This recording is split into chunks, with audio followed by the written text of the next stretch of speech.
Bonsoir, bienvenue dans Au Quotidien et Au Quotidien la suite à la présentation de votre journal en ce mercredi 2 avril 2025. Colin Ancel, bonsoir Colin. Bonsoir Alexandre Ferrer, bonsoir à toutes et à tous. Dans cette édition, on parle de chiffres. D'abord, pour faire un point sur l'année touristique en Sarthe, la présidente de Sarthe Tourisme, Véronique Riveron, sera avec nous.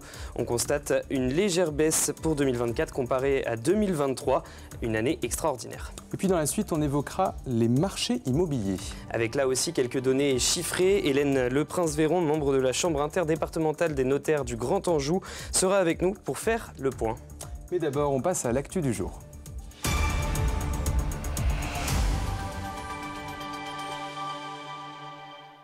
Bienvenue dans votre journal du mercredi 2 avril 2025 avec au sommaire les 24 heures moto évidemment. Oui, avec les premiers tours de piste sur le circuit Bugatti pour les pré-tests, on peut constater les forces en présence. Le team sartois du Yoshimura, certes Motul, espère conserver son titre, mais attention à la concurrence, vous le verrez dans ce journal. L'Herberie ouvre ses portes pour une exposition d'apprentis peintres nommée Sage Passage.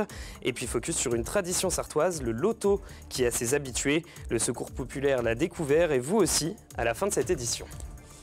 Mais on ouvre ce journal avec un appel à témoins. Et oui, ce mardi 1er avril, vers 13h à La Flèche, une jeune femme a été agressée rue Pierre de Ronsard. Voici le portrait robot de l'homme dessiné par la gendarmerie. Il est de type caucasien, mesure 1,70 m, de corpulence normale avec des cheveux courts et de couleur noire, une barbe noire.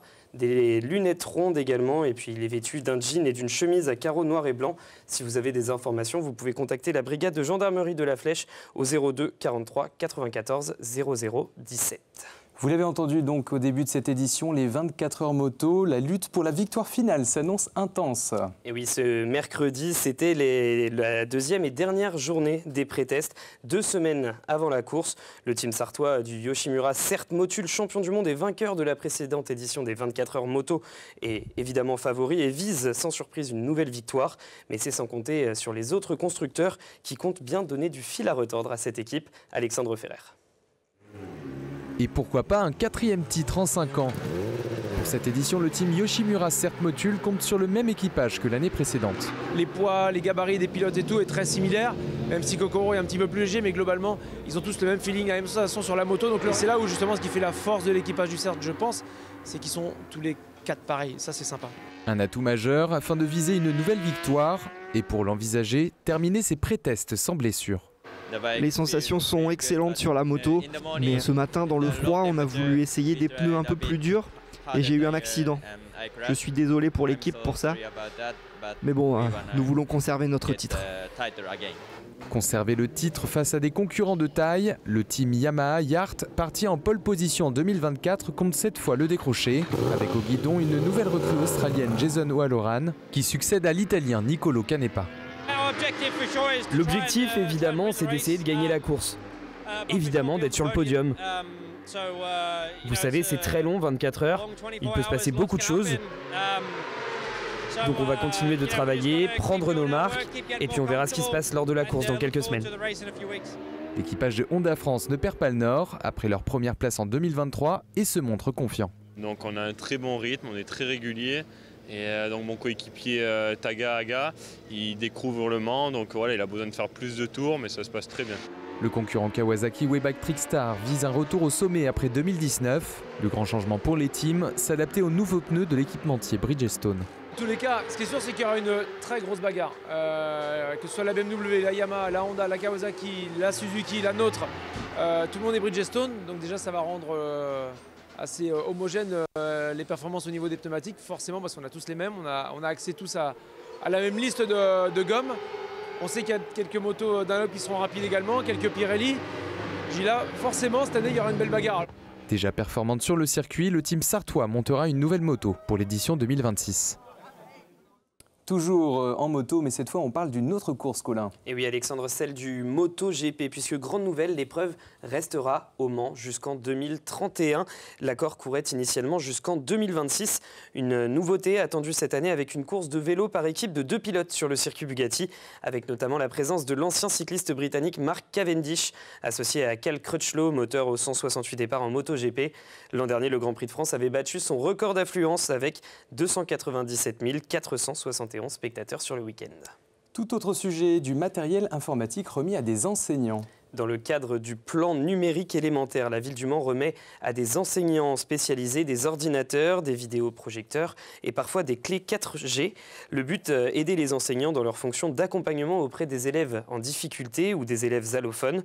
Une aide précieuse pour l'enseignement. On écoute Laurence Dubreuil, adjointe à la directrice académique des services de l'éducation nationale. Leur mission les amène en itinérance finalement, aller d'école en école, et c'est pour cela que ce matériel informatique portable en fait, léger, est très bien pensé en fait, pour mieux accompagner les élèves, pouvoir à la fois avoir des supports pédagogiques puisque c'est lié à un vidéoprojecteur portable et en même temps assurer le suivi de ces élèves-là. Toujours dans le secteur éducatif, question, quels sont les meilleurs collèges et lycées sarthois ? Eh bien, l'Éducation nationale dévoile ce mercredi des données pour évaluer l'efficacité de l'accompagnement des collèges et des lycées partout en France. En Sarthe, le taux de réussite au bac général et technologique est de 91,9% et de 88,7% pour le brevet. Mais les données les plus intéressantes à regarder sont les indicateurs de valeur ajoutée pour analyser les établissements qui accompagnent le mieux nos élèves. Si vous voulez vous faire une idée, direction le site de l'Éducation nationale, education.gouv.fr.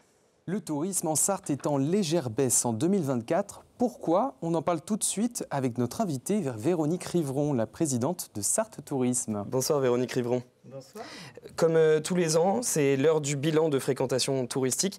4,5 millions de touristes pour 2024. Dans les faits, on constate une baisse des nuitées touristiques passées en Sarthe, une baisse de 4,2% par rapport à 2023. Mais je le disais, 2023, c'est une année exceptionnelle. Oui, parce que si on compare par rapport à 2022, c'est une hausse de plus de 2%. Donc on avait à la fois le centenaire, on avait aussi le centenaire, donc le circuit les 24 heures du Mans. Le circuit des 24 heures du Mans, et puis le Mans classique. Et le Mans classique, c'est effectivement quelques 50 000 nuitées qui manquent. Donc voilà. Donc on a quand même une très très bonne année.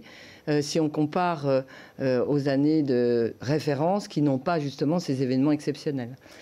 Vous parliez des événements qu'il y avait eu. On a aussi noté une baisse en septembre qui est peut-être due au GP Explorer qui avait eu lieu en 2023 aussi. Exactement. Toujours le circuit. Toujours le circuit. Mais quand on regarde les chiffres tout au long de l'année, la Sarthe attire des touristes et ça c'est important.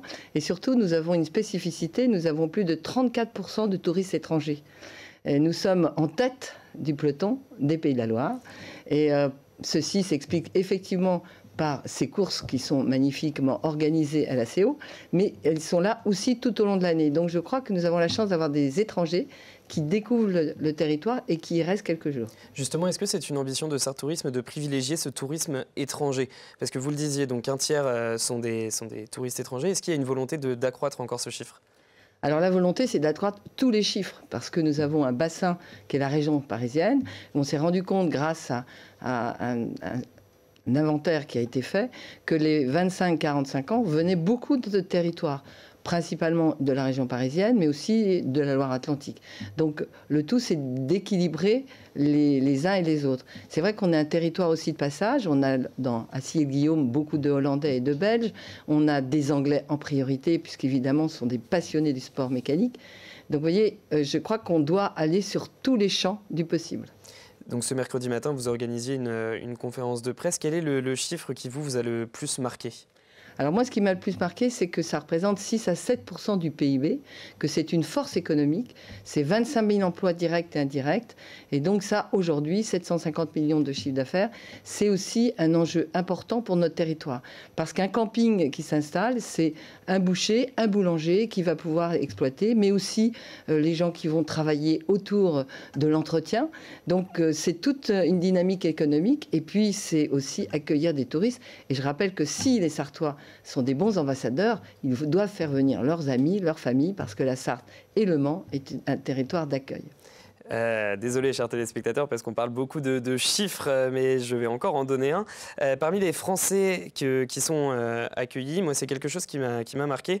On accueille environ toutes les tranches d'âge à parts égales sur notre département. En revanche, ce sont les CSP+, qui sont les plus représentés à 52%. Comment est-ce que ça s'explique ? Ça s'explique par la proximité de Paris. Et c'est vrai qu'ils viennent facilement 2 heures en voiture, 1 heure en train, passer un moment dans la Sarthe.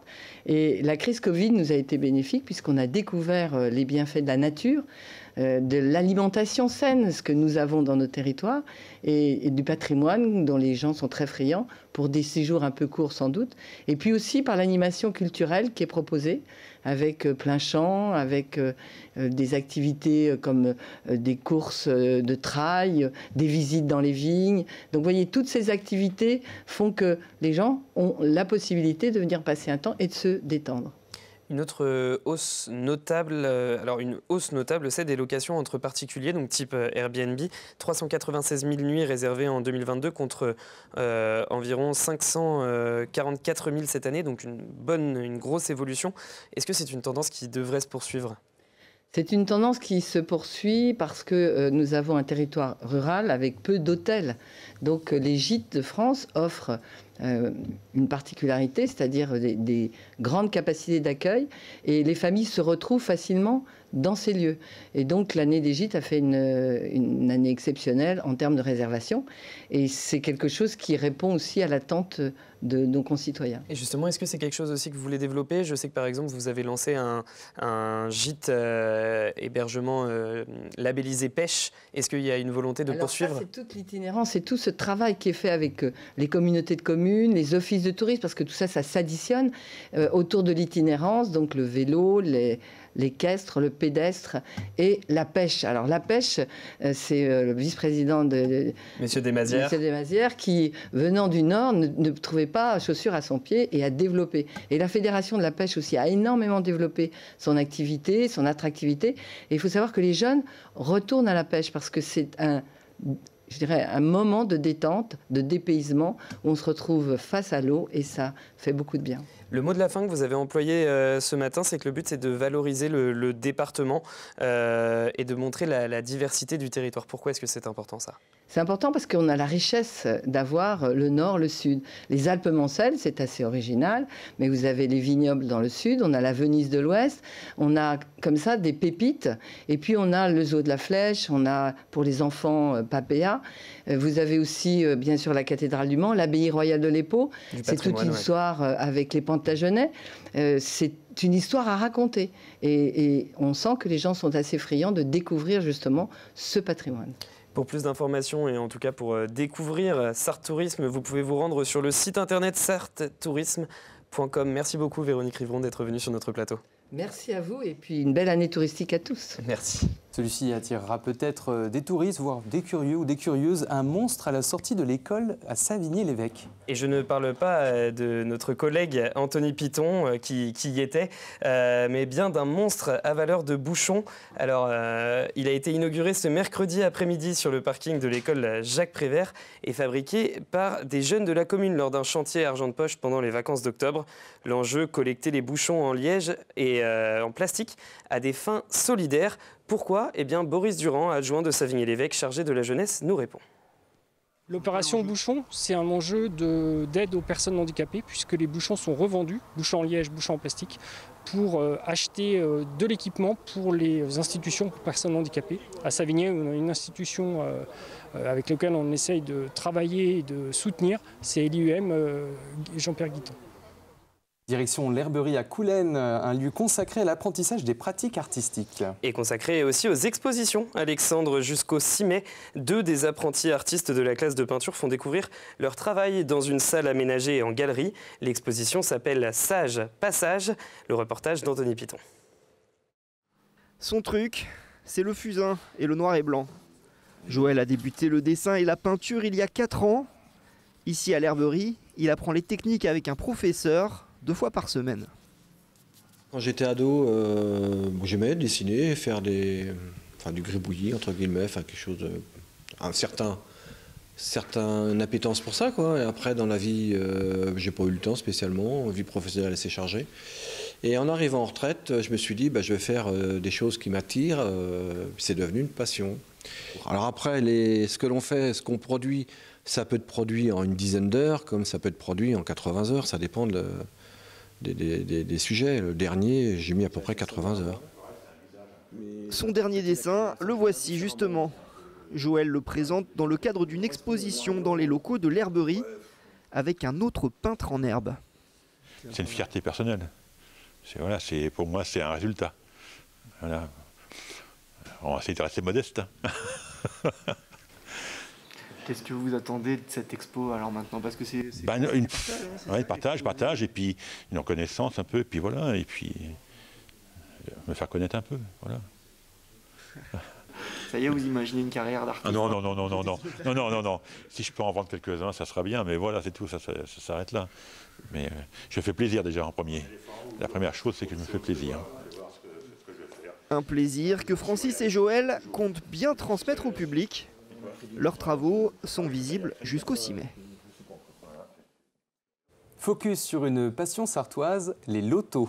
Et oui, pour s'en convaincre, il suffisait de pousser la porte du tout premier loto organisé par le Secours populaire de la Sarthe samedi 29 mars. Les organisateurs, peu habitués à l'exercice, étaient eux-mêmes surpris du succès rencontré. Plus de 300 personnes étaient présentes, bien décidées à remporter le gros lot, un carton plein capturé par leur Girard. Des chiffres qui tournent dans la roue de la chance. 82. C'est la définition même d'une après-midi réussie pour la plupart des 300 joueurs réunis. Parmi eux, certains sont même des accros aux cartons et aux frissons du hasard. Je laisse tout pour aller au loto. Je laisse même mes enfants qui viennent me voir pour aller au loto. Ce week-end, par exemple, vous en faites combien des lotos? 3, s'il y en a 4, j'en fais 4. C'est super d'être entre amis, on décompresse, on passe du bon temps. On démarre. Les vrais joueurs ont leurs accessoires. C'est pour ramasser les jetons. C'est monter et ça ramasse les jetons. Autre incontournable, le gris-gris, qui portera chance cette fois-ci ou la prochaine fois. Ça m'a pas toujours porté chance, mais c'est pas grave. S'ils se sont réunis aujourd'hui, c'est pour le Secours populaire de la Sarthe, organisateur de son tout premier loto, et dont les bénévoles découvrent pour certains les us et coutumes de cette communauté de joueurs. Le fait que les gens choisissent leur carton, même mettent autant de temps à choisir leur carton parce qu'ils ont les numéros fétiches, ça surprend forcément un petit peu. Et puis le fait que les gens veulent accéder à la salle très tôt, il y en a qui étaient là avant midi, alors qu'on ouvrait les portes à 13h30. Du coup, voilà, c'est des choses si on refait des lotos, on y pensera. Mais la joie est au rendez-vous quand le carton est plein. J'ai gagné un panier garni de 50 €. Et je vais au loto tous les week-ends. Le gros lot, un chèque cadeau de 700 €. Pour le Secours populaire, le vrai cadeau, c'est de voir la solidarité qui ne doit rien, elle, au hasard. C'est la fin de votre journal. On se retrouve dans la suite d'Au quotidien après une courte page de pub et de météo. Dans quelques instants, Colin Ancel parlera marché de l'immobilier avec Hélène Le Prince-Véron, membre chambre interdépartementale des notaires du Grand Anjou. Après une courte page de pub et de météo, à tout de suite. Je vais répéter.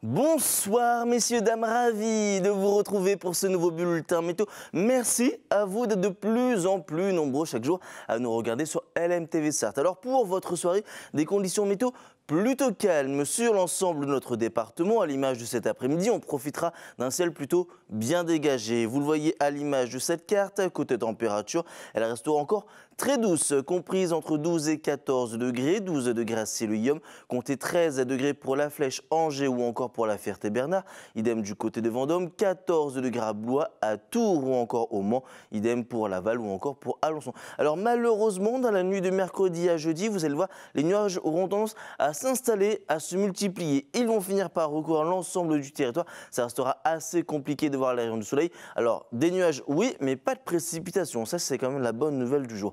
Côté température, au petit matin, sous cette couverture nuageuse, celle-ci évolue entre 9 et 10 degrés. Ça restera plutôt bien homogène avec 9 degrés à Vendôme, Blois ou encore à Angers, 10 degrés au Mans, à se partager avec Alençon, Laval ou encore pour la Flèche. Pour la suite de votre journée, malheureusement, on prend les mêmes et on recommence commence avec toujours cette grisaille qui devrait persister sur l'ensemble du territoire et toujours cette douceur avec des températures qui resteront encore une fois bien au-dessus des normales de saison. Vous le voyez, elles affichent 18 degrés à Siluguem, 19 pour Alençon, Laval ou encore du côté de Montval-sur-Loire, 20 degrés au Mans, à se partager avec Mamers ou encore à Vendôme et 1 degré de plus du côté de Blois. Bonne nouvelle, retour du soleil à partir de vendredi avec un ciel beaucoup plus lumineux, une sensation quasiment estivale et ça devrait également se confirmer pour la journée de samedi. Je vous souhaite de passer, messieurs, dames, une excellente soirée.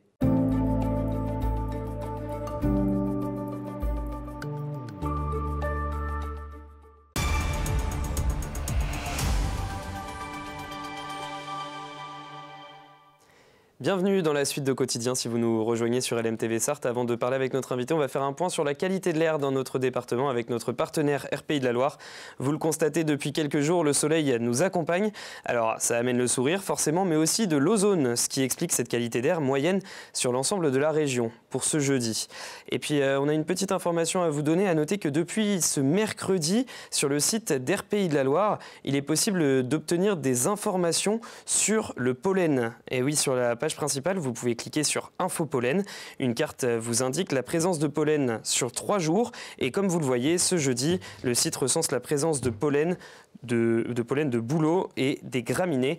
Et oui, c'est le printemps. Et qui dit printemps dit aussi moment des rapports, le tourisme en première partie de Quotidien et maintenant l'immobilier. Nous sommes donc avec Hélène Leprince-Véron, membre de la Chambre interdépartementale des notaires du Grand Anjou et déléguée communication pour la Sarthe. Bonsoir. Bonsoir, merci de m'accueillir. Alors, vous donnez une conférence de presse ce mardi pour constater plusieurs choses. La première, c'est un recul des ventes. Qu'est-ce que vous avez observé ? On a observé sur l'année 2024 une grosse chute au premier trimestre essentiellement au niveau national qui s'est vérifiée aussi dans le département. Grosse chute du volume des ventes autour de 23%, mais qui s'est résorbée sur la fin de l'année.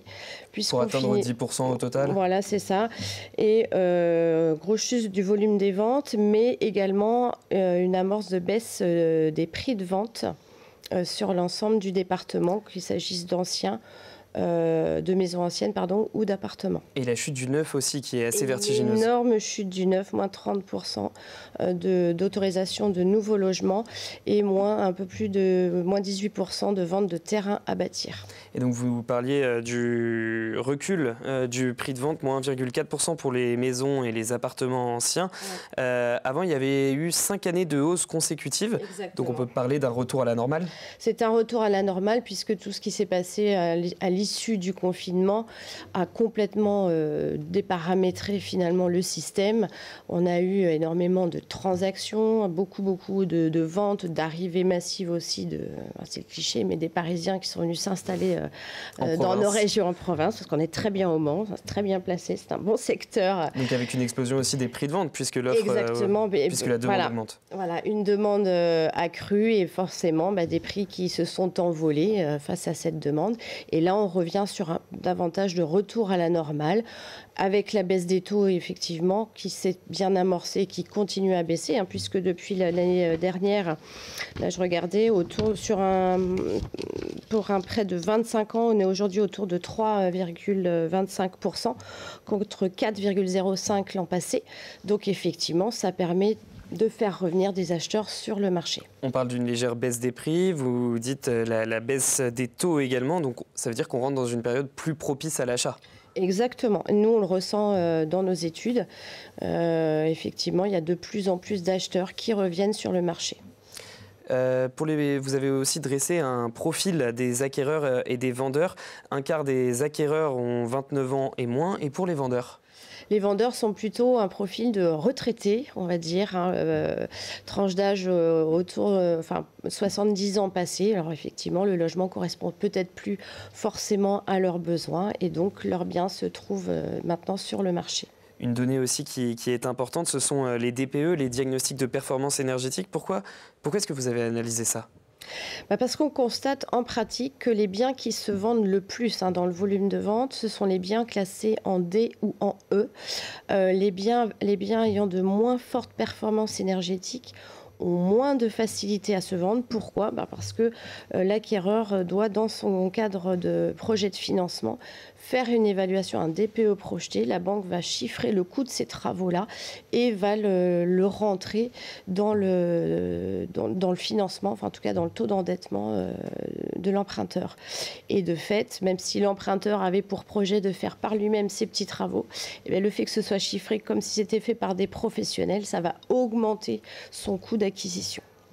Et puis d'un mot, je voudrais souligner d'abord que le département s'apprête à voter son budget à partir de ce jeudi. Le conseil départemental qui a également voté le 18 mars la hausse des droits de mutation immobilière qui sera effective au 1er mai jusqu'en mars 2028 sur notre territoire. Ces frais de notaire, comme on dit, ils passeront donc de 4,5% à 5%, soit 500 € de plus par tranche de 100 000 €. Est-ce que ça peut avoir un impact négatif sur ces ventes ? Non. Alors en fait, ce qui va augmenter, c'est la taxe départementale qui est inclue dans les droits d'enregistrement qu'on appelle assez communément les frais de notaire, effectivement, qui comprennent notre rémunération et tous les impôts qui sont liés aux acquisitions. En pratique, ça n'empêchera pas les gens de se porter acquéreurs, puisque lisser sur la durée d'un emprunt, finalement, c'est presque indolore. Et puis, il faut souligner que cette hausse ne s'appliquera pas aux primo-accédants, donc ceux qui achètent leur premier bien, ni à ceux qui n'étaient pas propriétaires de leur logement ces 2 dernières années. De la résidence principale dans les 2 dernières années, tout à fait. Alors, si vous voulez avoir plus d'informations sur la Chambre interdépartementale des notaires du Grand Anjou, vous pouvez vous rendre sur le site internet ci-angers.notaire au pluriel.fr. Merci Hélène Le Prince-Véran d'être venue sur notre plateau. Merci beaucoup à vous pour votre accueil. Allez, on joue maintenant sur LMTV Sarthe. Gagnez vos places pour les avant-premières du film La Tournée de Florian Hessig qui sortira au cinéma le 18 juin avec parmi les acteurs notamment Thierry Lhermitte ou encore Michel Drucker. 2 places sont à gagner pour chaque séance d'avant-première. Le mercredi 23 avril au Rex de Mamers à 18h30 ou au cinéma Confluence de Sablé-sur-Sarthe à 20h45 et une au Kid à La Flèche le samedi 26 avril à 20h. Pour tenter de gagner votre place, vous envoyez un mail à jeu@lmtv.fr. Le tirage au sort, c'est ce vendredi, alors ne traînez pas. Dans Au Quotidien, ce jeudi, on parlera de l'association Acheter Faire Toi qui va éditer un chéquier de réduction. Celui-ci offrira 1 000 € de promotion dans 22 commerces. Le vice-président de l'association, Frédéric Voisin, sera notre invité. Et puis dans la suite, c'est le retour de Grégory Chaquin de Libra Diffusio. Il viendra nous parler de littérature avec ses livres Coup de cœur. Dans quelques instants sur LMTV, c'est l'infiltré du dimanche avec Lilian Brault et Samuel Morand. D'abord, au programme, on va pouvoir vous présenter le programme. D'abord, on prendra la direction de Bessay-sur-Bray pour le marché de producteurs sartois. Avant de filer au galop, direction un concours de saut d'obstacles de très haut niveau au pôle européen de cheval d'Ivry-l'Évêque. Puis on ira à Le Mans Pop Festival pour entendre de la musique, avant de finir au cinéma pour le festival du film hispanique. Votre prochain rendez-vous avec l'actualité, c'est ce jeudi à 18h30. Et d'ici là, passez de bons moments sur LMTV Sarthe. Salut.